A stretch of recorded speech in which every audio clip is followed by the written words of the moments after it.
Dans un monde où l'on cherche constamment la facilité et le moindre effort, les valeurs de rigueur, d'honneur et de discipline semblent appartenir à une autre époque.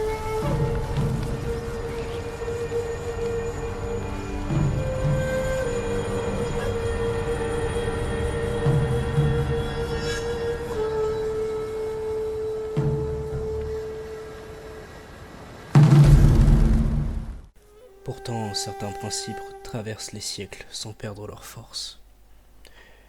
Être maître de soi, fidèle à ses engagements, et prêt à se dépasser n'est pas une mode, mais un choix de vie.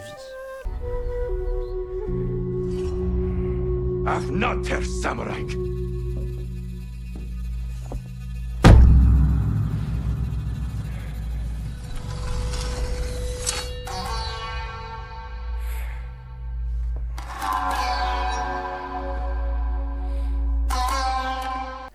C'est une voie exigeante, loin des artifices modernes. Comme vous le savez, on ne devient pas samouraï, on est samouraï. Il existe deux types de joueurs, ceux qui ont joué à Ghost of Tsushima et ceux qui ne supportent plus du tout d'entendre le mot honneur. Ghost of Tsushima, c'est pas un jeu.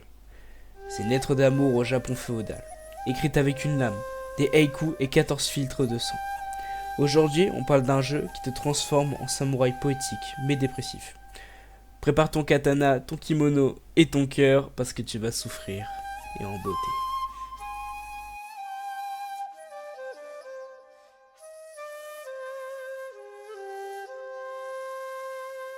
Tu lances le jeu, bam, direct, une tempête, une plage et une armée mongole. Je te souhaite le bienvenu en tout cas à Tsushima, paradis japonais transformé en enfer visuel.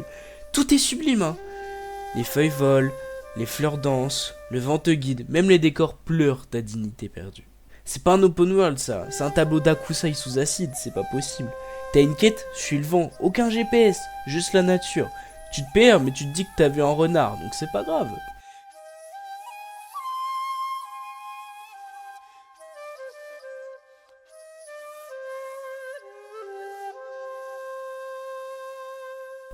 Dans le gameplay de Ghost of Tsushima, tu joues Jin Sakai, noble samouraï, mais très vite, t'en as marre de mourir avec honneur, alors tu deviens le fantôme. Traduction, tu passes des duels épiques à du gameplay Metal Gear avec un katana. C'est plutôt bien résumé. À un moment, tu cries « En garde !» Le suivant, t'es caché dans les hautes herbes à poignarder un mec qui cueille des fleurs. Voilà, non mais c'est un bon résumé de Ghost of Tsushima au niveau du gameplay.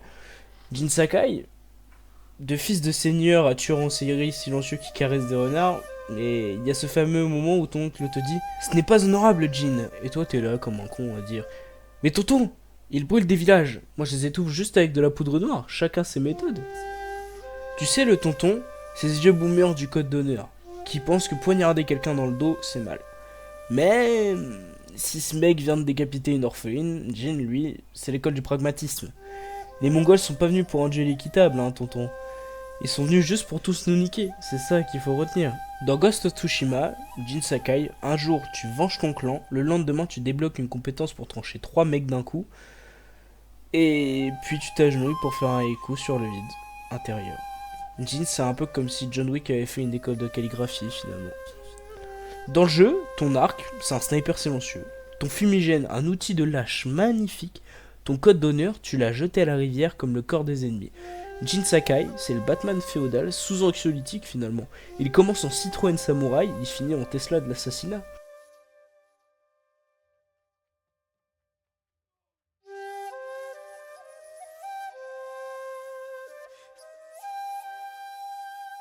Les duels, un balai mortel. Tu respires plus, t'as jamais autant bloqué un bouton de toute ta vie. Tu penses que t'es prêt, t'as regardé des tutos, et puis bam, une demi-seconde trop tard, et t'as l'estomac sur les genoux. Chaque duel, c'est masterclass de tension. La moindre erreur punie par un katana de la honte. Un duel dans Ghost of Tsushima, c'est pas juste un combat, hein. C'est une scène de film de Kurosawa avec du vent dramatique et des feuilles rouges. Hein. Même si tu meurs, c'est beau, c'est tragique. Tu fais une capture d'écran avant de relancer ta sauvegarde. T'as raté ton contre, mais au moins t'as une photo digne d'un musée. Un contre un, katana contre katana. Silence, respect. Tu gagnes, tu t'inclines. Tu perds, tu relances ta sauvegarde au pleurant. Et tu perds, mais tu le fais dignement. Genre, merci pour cette leçon, ô grand destructeur de ma dignité. Et puis tu reviens, plus rapide, plus vénère et moins honorable d'un coup.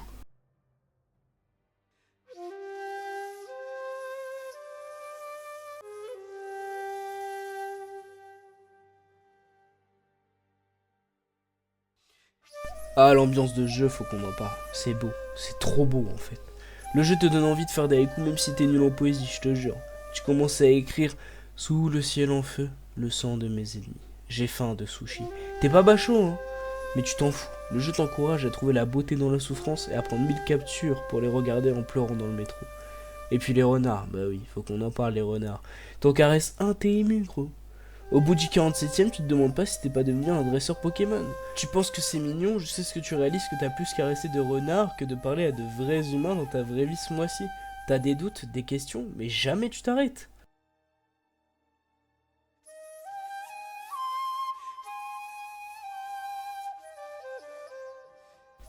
Les PNJ dans ce jeu, faut qu'on en parle aussi. Tu aides des villageois, ils te remercient, puis ils meurent 3 minutes après par un mec à cheval. C'est pas une quête, c'est un piège émotionnel. Le jeu te fait croire que t'as sauvé une vie alors qu'en fait t'as juste allongé l'agonie. Les personnages secondaires, ils sont tous tragiques. Tous parlent comme s'ils sortaient d'un roman triste. T'as jamais entendu autant de voix tremblantes, de souvenirs douloureux et de phrases commençant par « Avant que tout ne brûle ». Même le mec qui vend des flèches a perdu son fils, sa femme et sa dignité. Mon frère a été enlevé par les Mongols. Mon mari est mort. Mon cheval s'est suicidé de tristesse. Tu veux aider, mais tu sais qu'ils sont condamnés, et toi aussi, à errer éternellement dans cette peinture en ruine où chaque sourire est une illusion.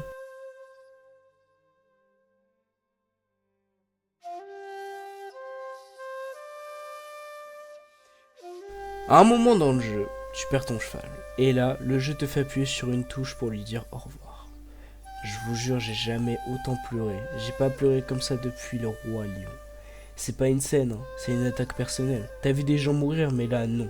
C'est ton cheval, ton seul ami, ton seul Uber fidèle. Et il s'en va, et tu t'effondres, comme si quelqu'un avait poignardé ton enfance. Merci pour tout, Nobu. Puis au final, tu finis en PLS avec ta manette posée, et au final, tu finis par appeler un psy. Et là, tu réalises que t'as plus pleuré pour ce canasson pixelisé que pour ton ex. Et c'est peut-être pas un hasard, Nobu, lui, t'a jamais ghosté.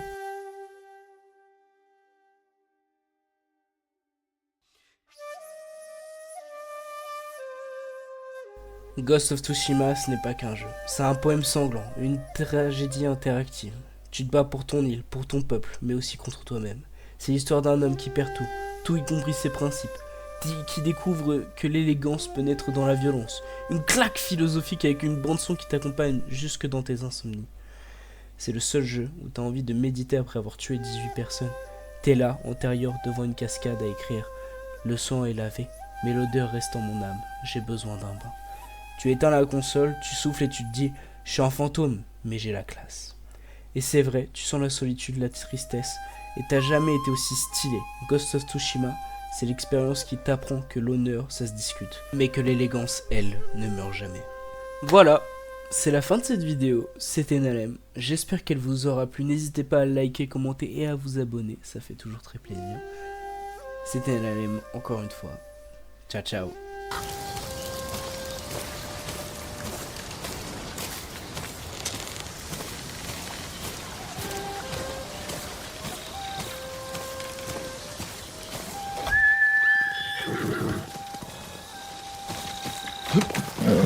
Someday we'll go for a peaceful ride.